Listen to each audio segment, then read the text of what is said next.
तो चलिए आज जिद्दी मूवी के बारे में जान लेते हैं, जो कि एक 1990s का मूवी है, जहाँ पर पहले जो रोल आता है या फिर कैरेक्टर आता है वो है देवा। अब वो बहुत ही hot tempered and protective man था, जो कि गैंगस्टर बन जाता है after being imprison for a crime of passion. उसकी जो क्राइम का लाइफ है वो तब कॉम्प्लिकेटेड हो जाता है जब उसके भाई को एंड बहन को मर्डर किया जाता है एंड वो सस्पेक्ट बन जाता है। उसके नाम को क्लियर करने के लिए एंड रियल किलर्स कौन है उसको ढूंढने के लिए he takes the state minister hostage to buy time and unravel the dates. तो अब की प्लॉट पॉइंट्स के बारे में जान लेते हैं, जहाँ पर आता है इनिशियल कॉन्फ्लिक्ट। अब देवा एक ऐसा लड़का था या फिर एक ऐसा आदमी था जिसको लोग उसके एक्सप्लोसिव टेम्पर के बारे में जानते थे।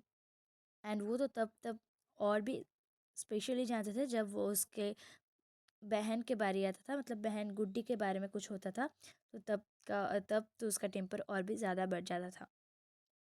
After he brutally attacks a man who attempts to molest her, उसको जेल भेजवा जाता है लॉन्ग टर्म के लिए। सेकंड पे आता है ट्रांसफॉर्मेशन। जब प्रिजन में रहते ही देवा ने न्यू स्किल्स सीखे and reemerge as a feared gangster. उसके फैमिली लाइफ ऑलरेडी स्टेन्ड हो गया था उसके एक्शंस के द्वारा। एंड इसके बाद और भी एडिटोरियल्स होने लगा जब उसके बहन ने एक पुलिस ऑफिसर से शादी किया, एंड जहाँ पर उन लोग का और भी डिस्टेंस बढ़ गया था। थर्ड नंबर पॉइंट पर था ट्रेजेडी एंड सस्पेशन। इस सिचुएशन ने एक ट्रेजिक टर्न लिया जब उसके ब्रदर आकाश मर्डर्ड हो जाता है। जबकि वो अपना इनोसेंस दिखाना चाहता था, उसके पहले ही उसके बहन गुड्डी भी मर जाती है एंड उसको मार दिया जाता है, मतलब मर्डर किया जाता है।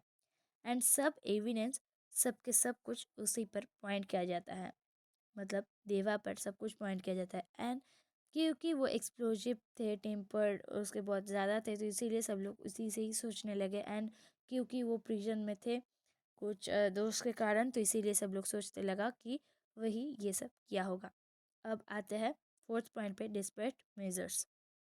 अब जब उसको पुलिस ढूंढ रहा था ये जो मर्डर है इसके लिए, Deva takes the state minister hostage to gain time to investigate the real culprits. अब वो हॉस्टेज बन जाता है एंड वो टाइम लेता है रियल कल्प्रिट्स को ढूंढ पाने के लिए।